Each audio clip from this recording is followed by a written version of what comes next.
नमस्कार। ग्रहों की गोचरीय स्थिति पर रेगुलर वीडियो पाने के लिए साप्ताहिक राशिफल, मासिक राशिफल, त्रैमासिक राशिफल और ग्रहों के बाकी गोचर पर भी रेगुलर अपडेट्स पाने के लिए, जिसके हिसाब से आप अपने जीवन में थोड़ी गाइडेंस प्राप्त कर सकें, इसके लिए मेरे चैनल को अवश्य सब्सक्राइब करें। जिन लोगों ने सब्सक्राइब कर रखा है वो ऑल ये जो नोटिफिकेशन सेटिंग होती है इसको क्लिक करें, क्योंकि कभी कभी कुछ लोग बोलते हैं उनको नोटिफिकेशन नहीं मिलती। आशा करता हूं चैनल को सब्सक्राइब करेंगे और रेगुलर वीडियोस अवश्य आप देखेंगे। नमस्कार। ओम गणेशाय नमः। ओम नमः शिवाय।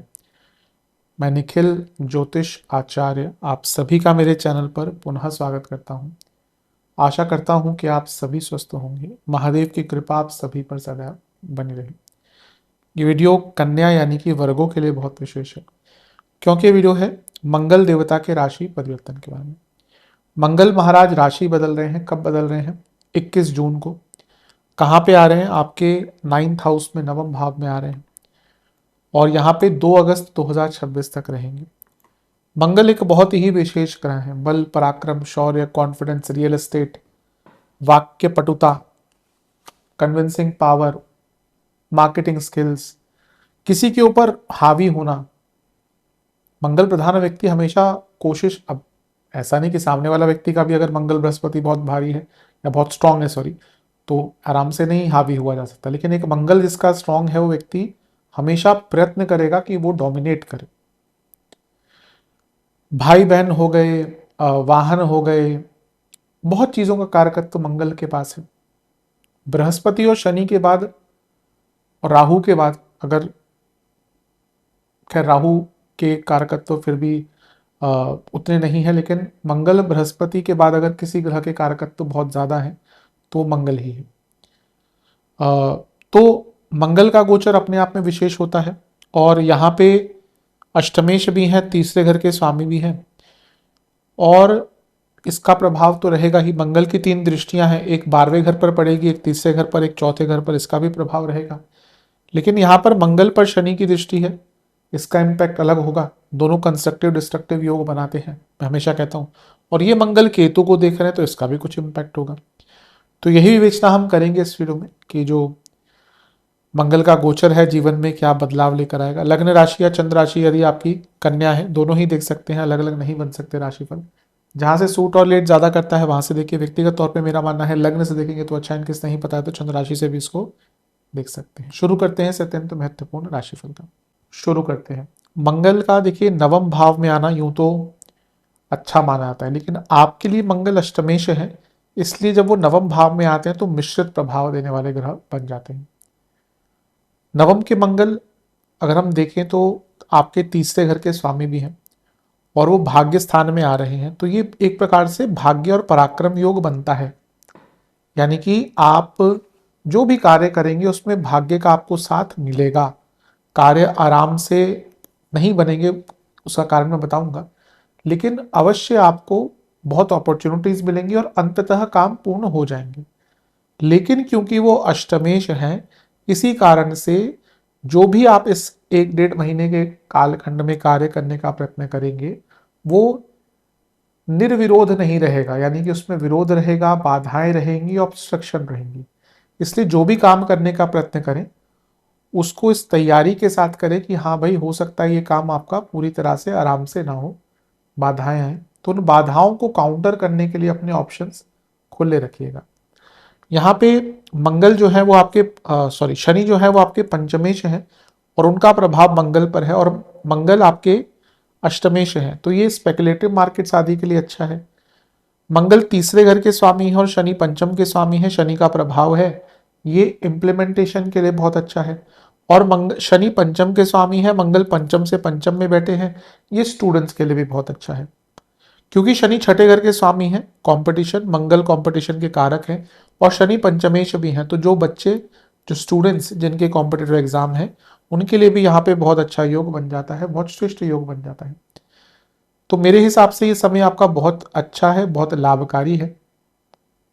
लेकिन क्योंकि मंगल उग्रता के कारक हैं और नवम से 12वें के स्वामी है यानी कि अष्टम के, और उन पर शनि का प्रभाव है, बी वेरी केयरफुल। अगर आपके पिताजी को ऑलरेडी कोई हेल्थ इश्यूज आ रहे हैं, ध्यान दीजिए उनका, यहाँ पे जब नवम में मंगल होते हैं तो पिताजी को कोई चोट वगैरह भी लग सकती है, और बॉसेस से बहुत मतभेद रहेंगे, ऐसे मतभेद which can turn into very strong arguments, confrontations. तो उससे अपने आप को बचाकर रखना है। लेकिन नवम के मंगल जो तीसरे घर के स्वामी भी हैं, ये कुछ धार्मिक यात्राओं के योग बनाते हैं। तो हो सके तो अगर आपका मन कर रहा है तो कोई धार्मिक यात्रा पे जाइएगा अवश्य। आजकल के टाइम में बहुत जटिल हो गया है, हम सब काफ़ी बिजी हैं, तो लेकिन अगर इस बिजीनेस में भी टाइम निकालना चाहिए, क्योंकि किसी भी आप तीर्थ स्थल पे, धार्मिक स्थल पर जाते हैं तो आपको मेंटल और स्पिरिचुअल रिजुविनेशन मिलता है जो कहीं और नहीं मिल सकता, इमोशनल रिजुविनेशन। ठीक है, आप दुनिया भर की वैकेशनल ट्रिप्स पे चले जाइए, आप स्विट्ज़रलैंड चले जाइए, आप कहीं और चले जाइए, आपको जहाँ पे मन करता है। यूरोप बहुत अच्छी जगह है, इंडिया में बहुत अच्छी जगहें हैं, लेकिन तीर्थ स्थलों का महत्व अलग है। हाँ, मैं हमेशा कहता हूँ कि ये मेरा मत है, मैं गलत भी हो सकता हूँ, कि तीर्थ स्थल आज की डेट में थोड़ा वेकेशन स्पॉट ही बनते जा रहे हैं, जो मेरे हिसाब से गलत है। पर इकोनॉमी की अपना एक नीड्स होती हैं, तो वो भी सही है। लेकिन मेरे हिसाब से कई ऐसी जगहें जो आज से बहुत पहले बहुत पवित्र, बहुत ज़्यादा जाके आनंद आता था, आज उन जगहों पे जाकर हर व्यक्ति जब अपना बैठकर कोई रील बना रहा है, कोई बहुत शूटिंग कर रहा है, और बहुत ज़्यादा मेटलिस्टिक चीज़ें और बहुत ज़्यादा शैलो चीज़ें हो चुकी हैं, तो थोड़ा भाव व्यथित होता है जिन्होंने पुरानी चीज़ें देखी हैं। मैं हमेशा काशी का ही वर्णन देता हूँ, क्योंकि मैंने देखा है काशी पहले का और अब का जो काशी हो चुका है वो थोड़ा थोड़ा तो क्या, बहुत बदल चुका है। लेकिन एटलीस्ट जगह तो वही है। तो अपने तरीके से अगर आप इन जगहों पर जाकर कुछ अ, ज्ञान प्राप्ति है, आध्यात्मिक प्राप्ति है, करना चाहते हैं, तो ये टाइम बहुत अच्छा है। अगर बहुत बिजी नहीं है, मैं तो कहूँगा कि इस टाइम में एक ब्रेक लीजिए, वो वेकेशंस के लिए हो या किसी तीर्थ स्थल पर जाने के लिए, क्योंकि ऐसा लग रहा है कि आपके जीवन में उसकी अनिवार्यता है। मंगल तीसरे घर के स्वामी है, नवम में आना स्टूडेंट्स के लिए, हायर स्टडीज के स्टूडेंट्स के लिए, और क्योंकि अष्टमेश है, जो बच्चे रिसर्च बेस्ड स्टडीज करते हैं उनके लिए बहुत अच्छा है।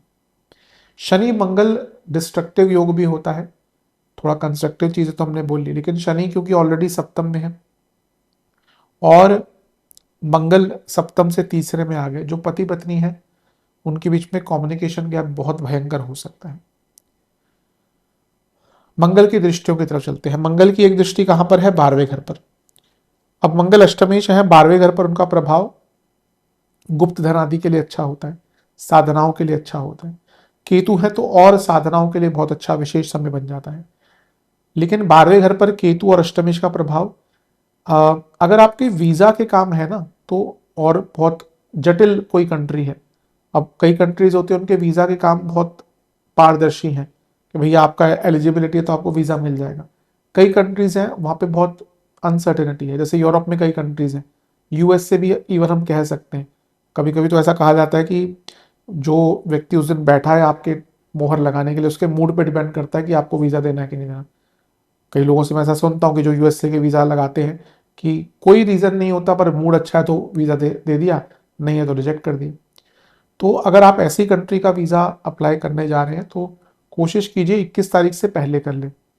नहीं तो अगर संभावना है, क्योंकि केतु भी 12वें घर में अवरोध उत्पन्न करेंगे बाहर के कामों में, और अष्टमेश का प्रभाव भी है, तो कोशिश कीजिए कि इस टाइम में अगर ना ही करें अपनी, अगर मैं उनके लिए कह रहा हूँ जिनकी जटिल प्रक्रिया है, मुश्किल प्रक्रिया है। अदरवाइज नॉर्मल कंट्री है तो वहाँ पे जा सकते हैं। कई कंट्रीज तो बहुत आराम से वीज़ा देती है। खर्चे बहुत बढ़ेंगे मेडिकल एक्सपेंसेस पर, घर की मरम्मत में बहुत खर्चा होने वाला है, आपके मेडिकल एक्सपेंसेस भी बढ़ेंगे। हो सकता है घर में किसी वृद्ध सदस्य अगर आपके कोई हैं उन पर हो सकता है।